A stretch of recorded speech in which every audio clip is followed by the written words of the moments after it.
আসসালামু আলাইকুম সবাইকে এমএস ইংলিশ একাডেমির আরো একটি নতুন ভিডিওতে স্বাগতম। আজকে আমরা স্পোকেন ইংলিশের আরো একটি চমৎকার স্পোকেন রুলস নিয়ে হাজির হয়েছি। আজকে আমাদের বিষয় হলো স্কেয়ার অফ এর সকল ব্যবহার। বাংলা বাক্যে তুমি যখনই বলতে চাইবা হলো আমি কোনো কিছু করতে ভয় পাচ্ছি বা ভয় পাই, সেক্ষেত্রে আমাদের ব্যবহার করতে হবে স্কেয়ার অফ। যেমন ধরো আমি যদি তোমাদের কিছু বাংলা বলি তাহলে খুব ব্যাপারটা খুব ইজি হয়ে যাবে। আমরা যখনই বলতে চাবো আমি যেতে ভয় পাচ্ছি, আমি খেতে ভয় পাচ্ছি, আমি পড়তে ভয় পাচ্ছি, আমি লিখতে ভয় পাচ্ছি, আমি তোমাকে ভয় পাচ্ছি, আমি তাকে ভয় পাচ্ছি, আমি কুত্তাকে ভয় পাচ্ছি, অর্থাৎ যত কিছুকে তুমি ভয় পাও অথবা তোমার ভয় লাগে সেক্ষেত্রে তুমি ব্যবহার করতে হবে স্কেয়ার্ড অফ। এখন একটু ভাবে খেয়াল করো, প্রথমে আমরা একটু সাবজেক্ট নিব, এরপর আমাদেরকে একটা বিভার্ব নিতে হবে, অর্থাৎ অ্যামিজার নিতে হবে, এরপর আমাদের ব্যবহার করতে হবে স্কেয়ার্ড অফ। সরাসরি আমরা কিছু উদাহরণে চলে আসি। এখন যদি আমি বলি আমি যেতে ভয় পাচ্ছে, তাহলে কি হবে? আমরা সবাই জানি আয়ের সাথে এম ব্যবহার হয়। আয়ের সাথে কি ব্যবহার হয়? এম ব্যবহার হয়। তাহলে আই এম স্কেয়ার্ড অফ গো, বাক্যটা ভুল। খেয়াল করে দেখো এখানে কি লিখছি, ভার্ব ওয়ান এর সাথে আইএনজি। এই জায়গাটায় তোমরা মিস্টেকটা করে ফেলো। যখনই আমরা স্কেয়ার্ড অফ ব্যবহার করব এরপরে ভার্বের সাথে আমাদের কি যোগ করতে হবে? আইএনজি যোগ করতে হবে। তাহলে আমি যেতে ভয় পাচ্ছি, I am scared of going, go হবে না। আমি যদি বলি আমি খেতে ভয় পাচ্ছি তাহলে কি হবে? I am scared of eating. আমি পড়তে ভয় পাচ্ছি, I am scared of reading. আমি লিখতে ভয় পাচ্ছি, I am scared of writing. আমি কথা বলতে ভয় পাচ্ছি। কারোর সাথে আছে না যে কথা বলতে ভয় পায়, সেক্ষেত্রে আমি কি বলতে পারি? I am scared of talking. আমি তোমার সাথে কথা বলতে ভয় পাই অথবা ভয় পাচ্ছি, তাহলে কি হবে? I am scared of talking to you. আমি টিভি দেখতে ভয় পাই অথবা ভয় পাচ্ছি, তাহলে কি হবে? I am scared of watching TV. ভার্বের সাথে যদি আইএনজি যোগ না করো তাহলে তোমার পুরো বাক্যটাই কিন্তু ভুল হবে। এখন আসে, আমরা প্রত্যেকটা স্পোকেন থেকে তিনটা জিনিস শেখে। তোমরা বারবারই জানো, যারা আমার পিছনে ভিডিওগুলো দেখছো তারা সবাই জানো, আমরা প্রথমে এটা অ্যাফার্মেটিভ শিখবো, এরপরে এটা নেগেটিভ শিখবো, এরপর এটাতে কিভাবে অন্যজনকে প্রশ্ন করা হয় সেটা শিখে নেব। ভিডিওটা শেষ পর্যন্ত অবশ্যই তোমরা থাকবা, তাহলে তোমাদের এই তিনটা অ্যাফার্মেটিভ, নেগেটিভ, ইন্টারোগেটিভ কখনোই আর ভুল হবে না। এখন আসি, আমি যদি বলি যে আমি আসতে ভয় পাচ্ছি তাহলে কি হবে? I am scared of coming. এখন আমি তো আয়ের সাথে এম ব্যবহার করলাম, আমরা কখন ইজ ব্যবহার করব আর কখন আর ব্যবহার করব?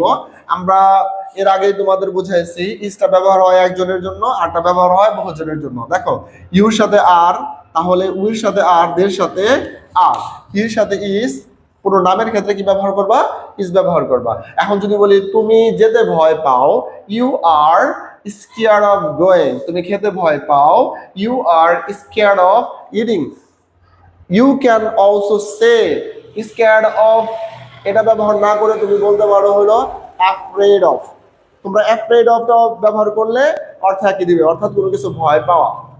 এখন দেখো আমি যদি বলি তুমি লিখতে ভয় পাও, you are scared of writing. তুমি লিখতে ভয় পাও। এখন আসি যে যদি আমরা ভার্ব না বলে কোনো ব্যক্তিকে বলি তাহলে শুধু ব্যক্তির নাম বলে যাবে। যেমন ধরো I am scared of you, আমি তোমাকে ভয় পাই। I am scared of my teacher, আমি আমার শিক্ষককে ভয় পাই। I am scared of my father, আমি আমার বাবাকে ভয় পাই। I am scared of him, আমি তাকে ভয় পাই। I am scared of dog, আমি কুকুরকে ভয় পাই। অর্থাৎ তুমি যাকে যাকে ভয় পাও জাস্ট ওইখানে তুমি নাউন ব্যবহার করে দিলেই হবে। এখন আসি, আমরা তো যত ভয় পাই এটা শিখলাম।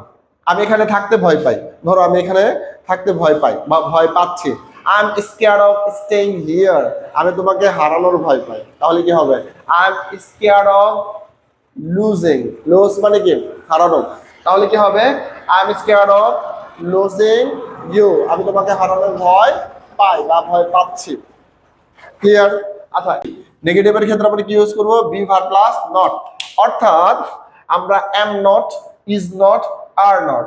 Am not scared of, is not scared of, are not scared of. তাহলে আমি যদি বলতে চাই আমি যেতে ভয় পাই না, I am not scared of going. আমি খেতে ভয় পাই না, I am not scared of eating. আমি পড়তে ভয় পাই না, I am not scared of reading. আমি লিখতে ভয় পাই না, I am not scared of writing. আমি কথা বলতে ভয় পাই না, I am not scared of talking.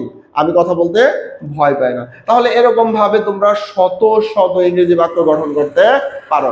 এখন হলো মোস্ট ইম্পর্টেন্ট যে পার্টটা, সেটা হলো ইন্টারোগেটিভ। অর্থাৎ আমরা স্কেয়ার্ড অফটা ব্যবহার করে কিভাবে ইন্টারোগেটিভ বাক্য তৈরি করবো একটু খেয়াল করো। আমরা তোমাদের ইন্টারোগেটিভের একটা টেকনিক শিখাইছিলাম, সেটা হলো আমরা যেই রুলসে যে স্ট্রাকচার গুলো অক্সিলারি ভার্ব ব্যবহার করি, আমরা যখন নাকি এটাকে সামনে আসবো তখন ওই সেন্টেন্স ইন্টারোগেটিভ হয়ে যাবে। উদাহরণস্বরূপ যেমন ধরো আমি যদি বলি তুমি কি ভয় পাও, তাহলে ইউর সাথে কি বসে আর, তখন এই আরটা কোথায় আসবে? সাবজেক্টের শুরুতে চলে আসবে। Are you scared of, are you scared of. এখন আমরা কি করব? ভার্ব প্লাস আইএনজি ইন্টারোগেটিভ হয়ে গেল। দেখো, আর ইউ স্কেয়ার্ড অফ, তুমি কি ভয় পাচ্ছ বা তুমি কি ভয় পাও? তুমি কি যেতে ভয় পাও? Are you scared of going, তুমি কি খেতে ভয় পাও? Are you scared of eating, তুমি কি পড়তে ভয় পাও? Are you scared of reading, তুমি কি লিখতে ভয় পাও? Are you scared of riding, তুমি কি এখানে থাকতে ভয় পাও? Are you scared of staying here, তুমি কি ঘুমোতে ভয় পাও? Are you scared of sleeping. শত শত বাক্য তোমরা জাস্ট একটা দিয়েই করতে পারো। আমি যদি বলি তুমি কি ইংরেজি শিখতে ভয় পাও, এটা let me know in the comment. সবাই আমাকে কমেন্টে জানায় দাও তুমি কি ইংরেজি শিখতে ভয় পাও, এটার ইংরেজি কি হবে।